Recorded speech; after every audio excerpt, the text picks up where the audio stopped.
And this podcast is brought to you by Kia, official vehicle of the Orlando Magic. And with that, we welcome in a familiar face, old friend JJ Redick, kind enough to join us. First of all, JJ, that's our one sponsor, but we're very happy with our sponsor.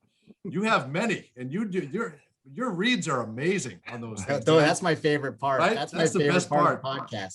Did I do okay? Did I do okay on the read there to get us started? I mean, it wasn't much of a read as it was just a tagline. Let's give Kia credit. Look at you. Great cars. I do enjoy the reads. I especially enjoy when the client wants us to use a more personalized approach to the reads. Yes. Especially, we've done some ads for Hello Tushy, which is a removable bidet that you attach to your toilet. So those reads are always fun. Tommy and I have a good time with them. The challenge is always, how do we keep a straight face for this? Yes, correct. And I would like to know, how do you do that? What's the other one? El Guapo or one of those guys? I think they used it. No, that's the Grand Theft Auto, right? No, that's what it is. That's right. That's a great one as well. That's right. Oh, the GTA, yeah. The GTA one. Those are good. Those are good. I haven't gamed in 11 years, but they're good. But they're good ones. Well, I guess we'll start with anything new in the last couple of weeks. anything going on? How are you feeling, JJ? How are you feeling? How's the foot? How are you feeling? We haven't seen you on the floor for a while because you've been banged up and traded. And how are you feeling? I'm feeling pretty good. I'm gonna try to practice tomorrow. It'll be my first live practice. This will be Saturday. I'll try to practice, and then hopefully, if all goes well, I'll be available to play in one of the next couple of games and just go from there. This is unfortunately just an injury that I'm going to have to consistently monitor for the foreseeable future. So it's tough, man. I was talking to a player earlier today that had a similar injury a few years ago, and it's like some days you feel 60 years old, because if I sit for too long, or if I especially when I drive a car, like even if it's like a 10-minute drive, you get out of the car and you're like, oh my gosh, you start limping for a good 50 yards before it loosens up. So just working through that. But in terms of life changes, guys, I mean, yeah, like we're in year 15 now on my 6th team. I feel like I've had a pretty stable career, but this is my second trade. So I've been fortunate to only been traded twice. Did you ever think 15 years, JJ, that is a long time. I would think as players, you guys look at each other and go, hey, like if I can get, when you first come in the league, maybe if I can get 8 or 9 years, that would be a really solid career. I mean, you're double that now. You're almost 15, 16, you're 15 years in. Right. That's crazy to think. Yeah, I remember when I was a free agent, my first time with Orlando, so I was coming off my rookie deal. I was a restricted free agent. And at the time you could sign 5-year deals. So that summer, I really wanted to sign a 5-year deal. I thought I could get somewhere in the mid-level range. I ended up signing a 3-year deal with Chicago and, with their cap space. But the reason I thought about that 5-year deal, because I was like, looking out, projecting out, that'll take me to age 31. I'm a guard, that's a solid 9-year career, Right, absolutely. And I've had a really good back nine, I've had a really good back nine, to use a golf analogy. So still putting the ball around. And I'm probably on 17 or 18 right now, but it's been a good run. I'm very fortunate that I've been on some great teams and been around some great people like the two of you. It's for me, when I get done, I'll obviously remember games and specific moments of my career on the court, but the relationships that I've been able to build over 15 years is really special to me. Well, same here. I mean, we haven't changed our clocks since 2013 when you got traded. So it's still the same, still the same around here. But take us back to your first 6+ years here in Orlando, JJ. I mean, bursting onto the scene, coming to a new city, starting an NBA career. What do you think back of mostly, with your time here? And I guess, what do you miss about Orlando? Besides us.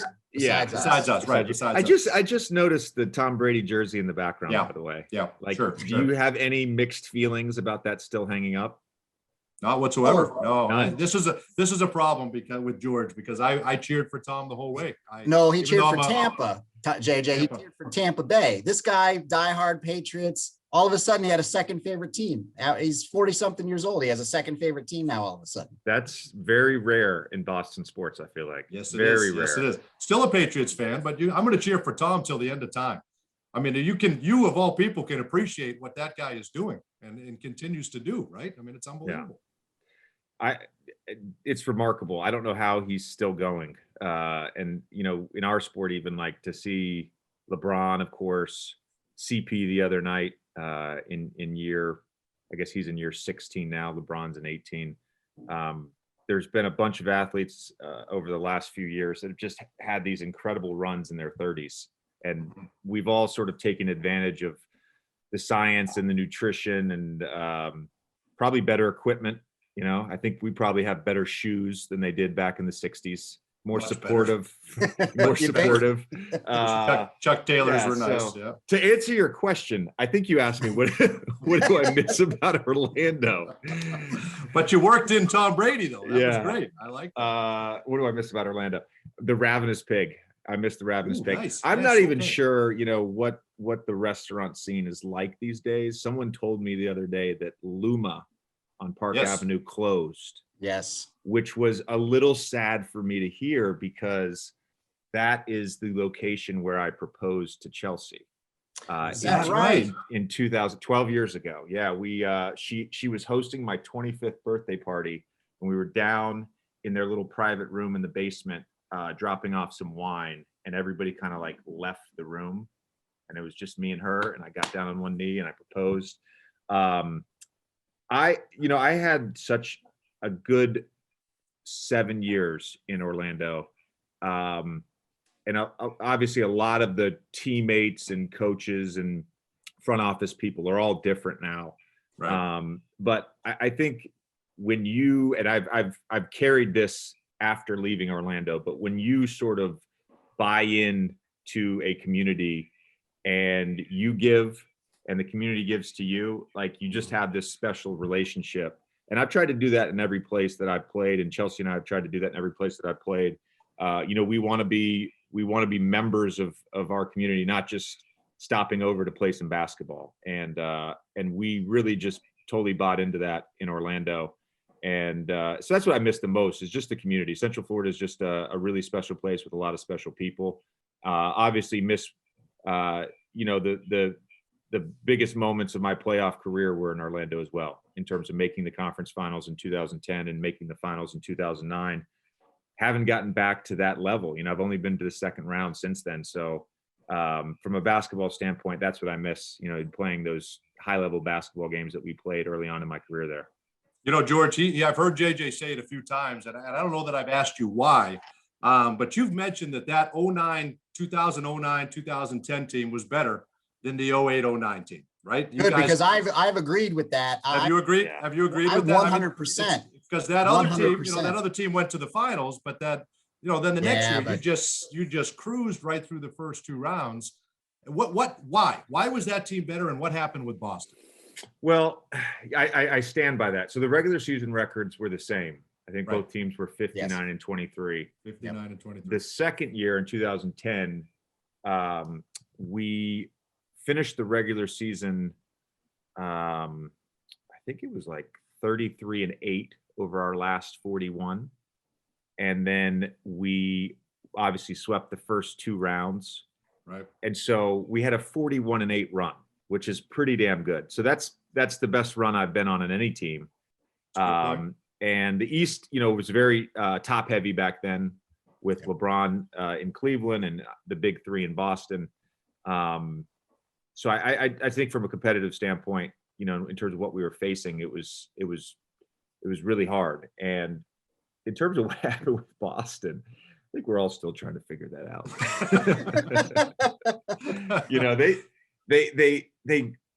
They got us those first two games in Orlando, and when you have home court advantage and you've got to go play in Boston, you lose two at home. You got to get those two games back in Boston, which Right. in a playoff atmosphere with that team was tough to do. and we battled our way back. We forced a game 6, but you can't. It's hard to recover from losing those first 2 games. We had a chance to. We didn't play great in game 1. We had a chance to win that. We fought back. You know, it was a low scoring game. I think we were down 5 or 4, and Richard kicked to me with like 2 or 3 minutes left, and I shot a 3 from the right wing in and out. And there's like a few shots in my career where right? like I still think about that shot. Like, what happens if I make that shot? Maybe we end up winning game 1. Maybe we play in the finals.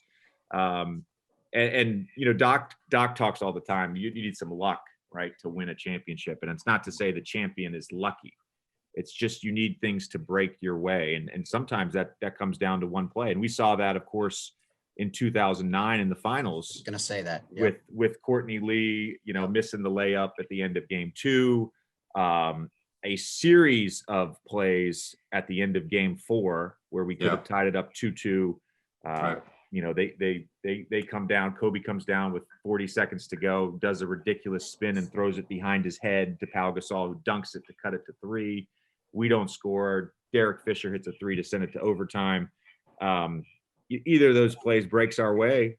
Hey, maybe we tie it up 2-2, and maybe we have a championship in 2009. So again, you're it's funny, you get to 15 years in the NBA and you can distill your career down to like 5 or 6 plays one way or another. And there's a lot of guys, you know, who played a long time that have won maybe a couple championships that probably could look at it from the other lens and saying, these are the plays that went right. And now I've got 2 rings or 3 rings. Yeah. But in 2010, and Dante and I, we've talked about this. I felt we were better than I was looking ahead, which was probably obviously not the smart thing to do, but I felt we were clearly better than the Lakers that year.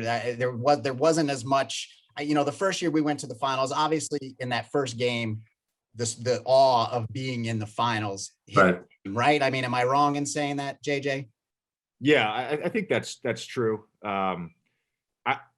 We were 2-0 against the Lakers in the regular season that year. Can we talk about the fact that 2010, like, it seems so long ago?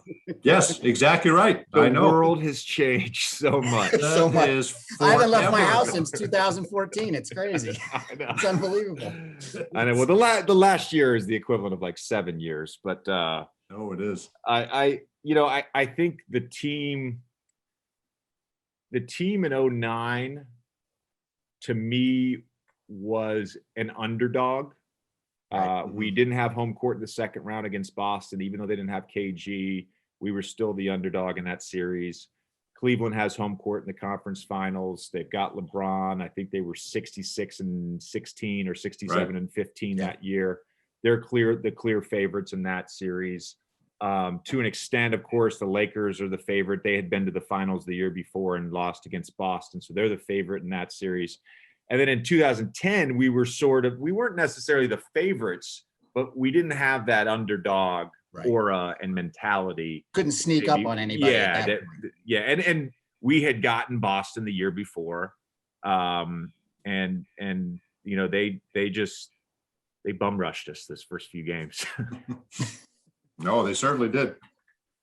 I thought JJ was going to say his favorite part about being in Orlando was when we asked him to put a smoking jacket on. And answer people's like dating advice. He might have got that. He might have got that right out of his. You know what's crazy? I was thinking about this the other day. I feel like you guys were a little bit ahead of your time. Like, had we been doing that? Sorry, now? I don't know if now with TikTok and IG and Twitter. Like, there were some moments there that would have went viral. I mean, I wish I had some of those clips. We've looked for them. We've been looking. We've looked for them. We've been looking. And for some reason, I don't know why they didn't decide to keep. They thought the stuff we were doing was garbage, apparently. Yeah. But for those that are listening, JJ had a red smoking jacket in front of a fireplace, and he would just throw out a line. I would never put cumin on that. And that was it. And it was a series of those kind of things. That you're right, JJ. That's the kind of stuff that people eat up nowadays. Yeah, we were content creators before content creators were a thing. Yes, we were. Yes, we were. And sadly for us, that was the peak of our mediocre career. Right there, all the way back during that time. Now, being since then, you've left here, you've got a family. I mean, how about JJ, the family man? I mean, it's different being a dad, man. And I'm a girl dad, you're a boy dad, but just day-to-day life and different for you. You don't get to see him as much as you want. You're playing during the season and Yeah. COVID and all that, but boy, does life change you when you're a parent, doesn't it? I think it grounds you. It gives you perspective. I have felt less pressure, probably. I've probably relaxed a little bit more in terms of my psycho attention to detail and competitiveness, even to a degree. Not in a bad way, but it's not that the kids soften you up. They just provide you with a little perspective about what's important. And your priority does change to a degree. And I've prided myself on being a professional and putting in the work and being a good teammate and doing all those things. But I mean, the reality is basketball is no longer my number one priority.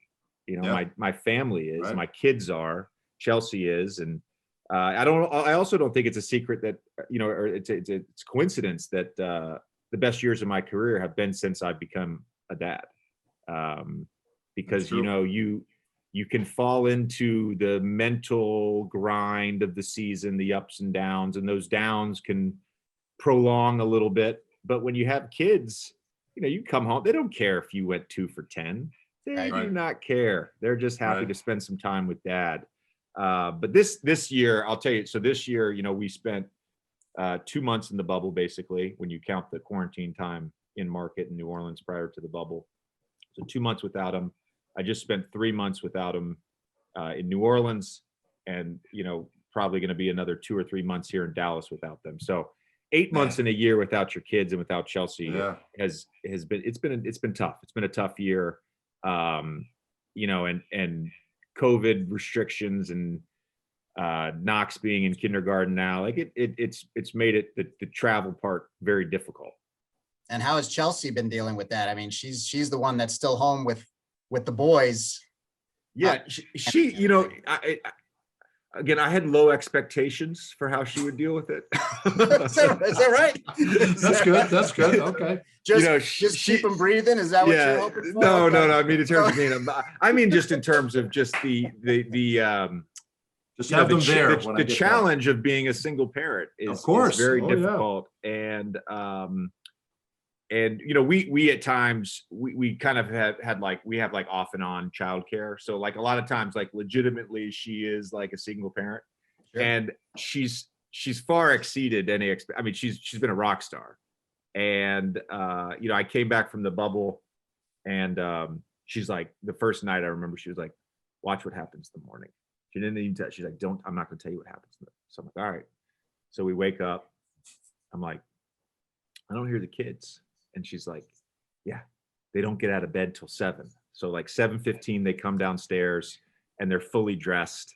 And wow. She trained them while I was in the bubble. That's unbelievable. So then I leave after Thanksgiving, and she just randomly, she's just like, you know what? I'm going to get my real estate license, and I'm going to get recertified in Pilates. So right now she's doing real estate out in Suffolk County in Long Island, and she's teaching Pilates. She has a window on Thursday. She only wants to teach 1 day a week, so she teaches 10 to 2 every Thursday. Has a wait list, so she's killing it, man. She's killing it. That's fantastic. Awesome. Did you ever get those? I remember being on the West Coast, and George has gone through this too. And I just went through it last week. Yeah, I got a call at 4:30. Yep. Your daughter won't put on underwear. You get those, right? Does she call you? She must call you heated. Yeah, I call it the end of the world text. It's end of the world text. You guys know what I'm talking about. Absolutely. On those long, they don't really happen on the 2-game road trips or the 1-game road trips. Prior to this year, obviously, I don't know when to expect them now because I'm just gone all the time. But in general, in the NBA life, on the longer road trips, you can bank on day 4 or 5 getting one of those texts. The kids are horrible. I can't stand them. You're exactly right. Did you decide what to do? Maybe it's a better question for George, but did you decide what to do with all the art they bring home? Because I just, it's been a struggle for me. I want to keep it all. Lana puts it Yeah. right in the trash. I can give you a tip. What do if you you want keep? it. What do you- If you want a what do you- tip, what do you I have a keep? tip. My wife, Laura, she figured this out on her own. You know, she kept everything for a little bit. You can pass this along to Chelsea. This is free. Okay. She kept everything for a little bit. And then instead of, physically keeping it, she just started taking pictures of everything and keeping it on a flash Ooh. Okay. somewhere. Okay. And then That's that a good way, idea. if there was something really special, obviously you keep it. But let's be honest, they're not Picasso. No, but there's nothing worse. than your 99 kid- so- There's so nothing now you worse can- than your kid putting something in the trash on top of her. Yeah, but then turkey you can, hand but then that you you can just put made. you can put everything in the garbage at that point. I like it. That's a good idea. Have it digitally. It's saved and you I have think it. I think that's a solid way to do it. So with Knox, when we remodeled our apartment, we had a bunch of his artwork framed and hung Mhm. above their couch in the room. Okay. Nice. And Kai was like, I don't even think he was two. No, maybe he was two. He was two when we moved in, so he didn't have a ton of artwork. So we kind of like left him out of the wall collage. But the problem with us throwing things away. So Knox is like he's like OCD like me. Yeah. So Right. he sees and knows everything. And Exactly. like when he builds a Lego set, Yeah. like you gotta leave the Lego. Like, you can't put the Lego set, even if it's not like from a box. Like he'll do the custom creations Yeah. and he'll put it somewhere, and you're like, I can't like move this. I've got to ask no. him, where do I put this? Where is this needed to go? So Chelsea keeps all the good stuff for sure, all the good Yeah. stuff. And I mean, like, this is a little bit of a humble brag, but like Knox actually is pretty artistic. Okay. He hasn't shown an affinity to sports yet. So Okay. he's super into art, and he takes chess lessons and piano lessons. Very And nice. in the span of when I was in New Orleans, before I left, he could play a couple ditties like Mary Had a Little Lamb. And then when I got back, when I was hurt and in New York post All-Star break, the piano teacher came over Thursday morning for his lesson. And at the end of the lesson, I heard For Elise, the Beethoven song. He's playing that now. Yeah, and I'm Wow. like, so Knox comes downstairs and the lesson's over, and I was like, Knox, who was playing that? Was that Scott or was that you? And he's like, oh no, that was me. I was like, Scott didn't play anything the whole time. I said, no, that was me. That's So incredible. he's getting good. He's getting good. See, We're making him stick with it, because All there's right. days he's Good, 6. good, He's 6. So good. there's days where he's like, I don't want to do piano. Of You course, know, maybe he of doesn't drop course. the F-bomb, but he's We got full autonomy in the Redick. All right, well then Say maybe whatever you they have want. to keep everything, because the Knox stuff may be worth something someday. Nah, I That's don't true. know. Any of it I away. don't know about that. I don't know about Don't that. throw any of But it the away. hardest thing too is I didn't play any instruments, right? Or I wasn't an artist, and growing up, sports, so now you got Totally. the same thing with Olivia. She loves art. So now to foster that when I have zero understanding of that has been a challenge, but it's fun, isn't it? To see them dive into something that we don't really know that much about. Yeah, really enjoy it. I would say with both my kids, I don't want to put any pressure on them to play basketball. I've told them that, when they're ready and they can ask to do it. Like Knox asked if he could do soccer this summer. So we're like, sure, do soccer. Okay. That's great. He's also doing robot camp, where he learns how to build robots. Yeah. and yeah. he's doing an art camp. So those are the Yep. 3 camps he's doing. So we're like, yeah, go do soccer. But I don't want to put any pressure on my kids to play sports, and specifically basketball. I just want them to, like, we're parents, right? We just want them to Yeah. find something that they enjoy doing, that they're passionate about, that they stick with, that they learn how to develop diligence and grit and all those things. That's all that's important. I mean, if Knox never shoots a 3-pointer in a high school game, I really don't care. Of course, I really of don't course. care. Yeah. No, You there's better get nothing him to better. build you a robot. He can bring you like a beer out to the pool. That's exactly. That's what I was Okay. on. We had Chris Paul's son is really bright, and we had this body guy, Barents, who would work on us or whatever when we were at the Clippers, and like Barents and I were sitting in the tunnel after the game, and we were like watching little Chris, and little Chris was like, he's like very observant. He's a lot like Knox, like very observant. He sees everything, whatever. And Barents was like, man, he's like, the world doesn't need any more athletes. The world needs more engineers and architects, or something along those lines. And I was like, yeah, it's true. And That I is think true. about that with my kids. Like, do we need more athletes? I don't know. I don't know. That's great. Well, leave it to Barons. We need somebody to figure out climate change. That's what we need. Yeah. Yes, there's bigger issues. That's what we Great need. point. Well, there's nothing better than being a parent. You're right. And the wives are rock stars. Two more things. We know we got to get you out of here. 342 Productions, right? Old Man in the Three podcast. I mean, your versatility, by the way, George, you've seen this, right? I mean, he went from Colin Sexton in 3 weeks. He went from Colin Sexton to Adam Scott, of course, the golf legend, to Ethan Brown, Beyond Meat, right? I mean, the versatility of your guests. And what do you enjoy most about 342 Productions and the people you've met? And who snags all these guests? Are you getting? Who's getting these? Who's getting these people? That's what I want to know. I know a lot of people, and Tommy knows a lot of people. We also Kylie, who works for us, works with us. You know, she reaches out sometimes, and then we'll have CAA, my agency, reach out sometimes. Okay. So like, you know, just between all the contacts, we reach out. But the fun part is like keeping people on their toes, because look, at the end of the day, we are a basketball centric podcast, and we're going to talk hoops. But it is fun to sort of branch out, and we honestly, we do that as much for ourselves as for the listener, because I really enjoy those conversations. And so we've had this leadership series, and we randomly named it the leadership series because David Rubenstein, who is the founder of the Carlyle Group, he's a private equity guy, billionaire, huge philanthropist. He reached out to us and was like, "Hey, can I come on the podcast?" And we're like, "Great, come on the podcast." And we're like, "How do we frame this? Like, how do we make this a thing?" So we're like, "Let's do a leadership series." So Ethan Brown came out today. He's the 6th person in that leadership series. But even before we officially named the leadership series, we had Stacey Abrams on, we had Andrew Yang on. Unbelievable. We had Coach K on, who would be perfect, to kind of call it that. So we've done a bunch of these guests. My favorite of the leadership series, my 2 favorites have been Brian Stevenson, who founded the Equal Justice Initiative, and whose memoir Just Mercy became a Hollywood film starring Jamie Foxx and Michael B. Jordan, and then Bob Iger, the chairman of Disney, former CEO.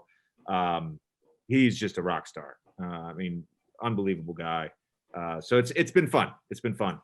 And we were turned down by Carrot Top. You hear those names that he had?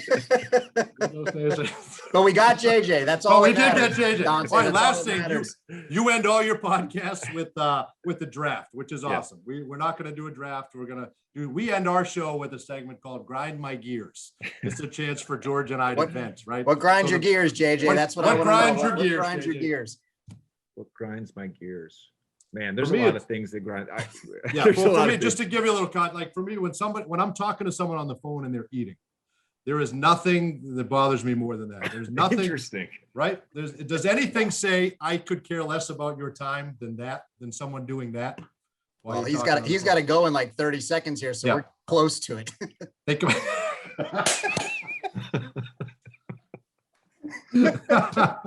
you go. Perfect. Just chop on that while you answer. It's actually a turmeric gummies. Very nice. Inflammatory response gummy. There you go.